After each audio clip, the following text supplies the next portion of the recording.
together the fact that science is omnipotent and the fact that I can understand why people like you desperately want to believe in God. That is an argument against the existence of God. But two fallacious arguments put together don't make a sound argument, right? Is it true that we don't need God because we have what Peter Atkins says, omnipotent science that knows all and knows everything? Well, in this video, we're going to be examining that very question. Hi, my name is Todd, and welcome to Mission Millennial Z Alpha Generations, where we share the other side of the creation story with today's youth. Now, Peter just gave us a working definition of scientism, that it's all science is all powerful, all knowing type of scenario, correct? Now, the Oxford Dictionary definition for scientism is excessive belief in the power of scientific knowledge and techniques. So I would say it is excessive to say science is omnipotent, all powerful, so to speak. So how did this video come about? Well, I was watching Neil deGrasse Tyson's talk on Star Talk. If you haven't watched him, by the way, I would suggest watching his Facebook group channel or whatever it is. I'm sure he's on YouTube, but I always see him on Facebook. I would suggest watching it. He does a lot of good stuff in explaining science, the difficulties, the technical stuff in very friendly terms and very interesting ways he does it.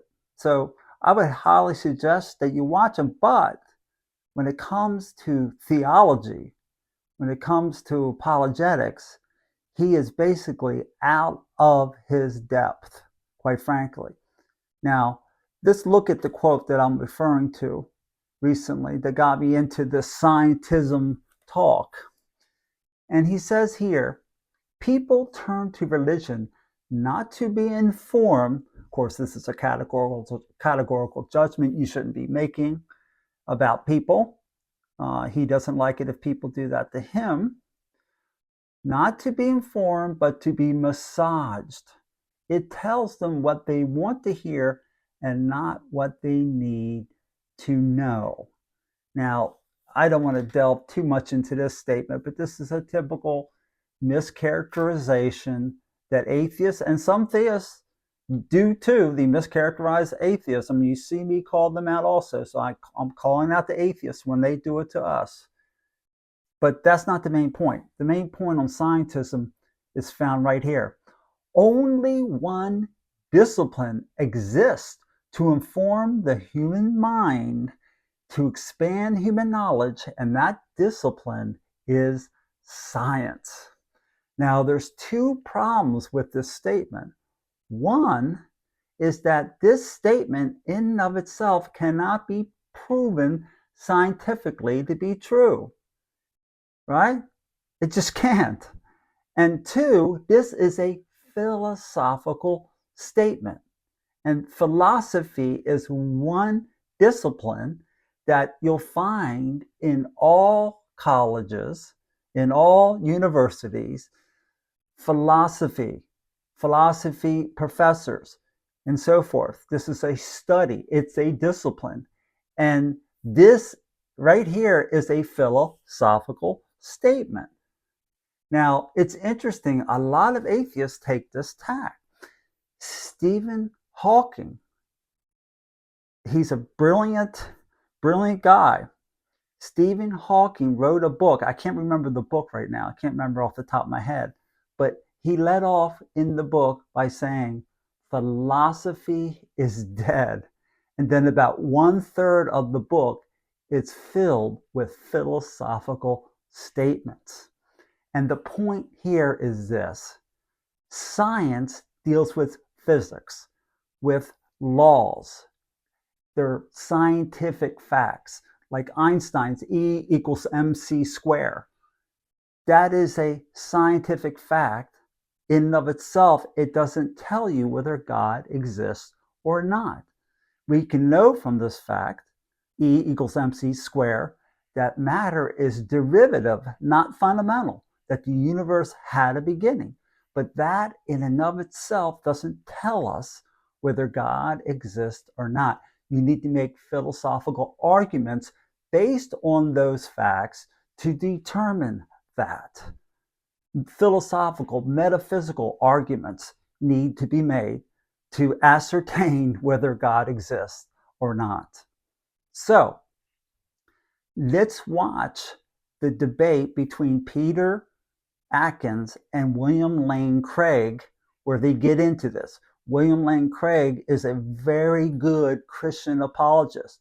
His YouTube channel, Reasonable Faith, is something you should subscribe to and listen to his videos. You'll see that I feature a number of my videos, his videos, in my on my channel.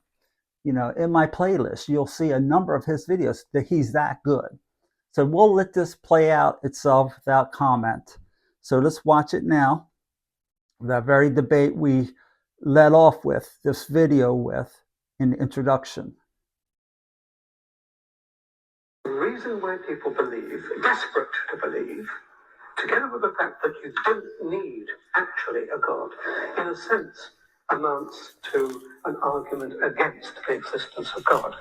Well, I guess I don't see that. I mean, why doesn't that commit the genetic fallacy of trying to say that by explaining how a belief originates, you thereby show the belief to be false?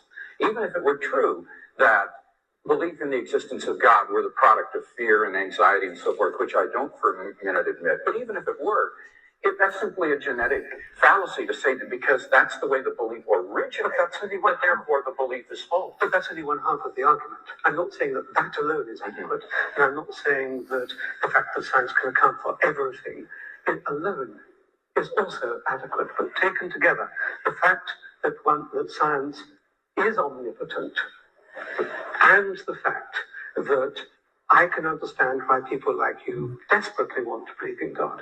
That is an argument against the existence of God. But two fallacious arguments put together don't make a sound argument, right? But do you deny that science cannot account for everything? Yes, I do deny that science... So what can't it account for? Well, had you brought that up in the debate, I had a number of examples that I was going to give. I think there are a good number of things that cannot be scientifically proven, but that we're all rational to accept. Let me list 5. Logical and mathematical truths cannot be proven by science. Science presupposes logic and math, so that to try to prove them by science would be arguing in a circle. Metaphysical truths, like there are other minds other than my own, or that the external world is real, or that the past was not created 5 minutes ago with an appearance of age, are rational beliefs that cannot be scientifically proven. Ethical beliefs about statements of value are not accessible by the scientific method. You can't show by science whether the Nazi scientists in the camps did anything evil as opposed to the scientists in Western democracies. Aesthetic judgments, number 4, cannot be accessed by the scientific method because the beautiful, like the good, cannot be scientifically proven. And finally, most remarkably, would be science itself. Science cannot be justified by the scientific method. Science is permeated with unprovable assumptions. For example, in the special theory of relativity, the whole theory hinges on the assumption that the speed of light is constant in a one-way direction between any 2 points A and B. But that strictly cannot be proven. We simply have to assume that in order to hold to the theory. But you're missing the whole So none of these beliefs can be scientifically proven, and yet they are accepted. So there you have it. That was one of the best discourses on scientism that you'll ever hear. So I think it's safe to say scientism is not a good argument. Tyson's argument was not very good. It's surprising how many of my atheist friends use this scientism argument or some form of it all the time. I rarely see even top atheists not partake of that argument, use that argument. Anyway, enough said. If you like this video, please hit the like button. if you disagree with this video, please specify what you disagree with. It's not enough for a lot of my atheist friends out there to say, you give no proof for what you're saying. That's fine, but if you can show me counter arguments to what I am saying, I would appreciate it in the comments, and I'll respond. I try to respond as many as I can. This is a new channel, so I don't get a lot of comments.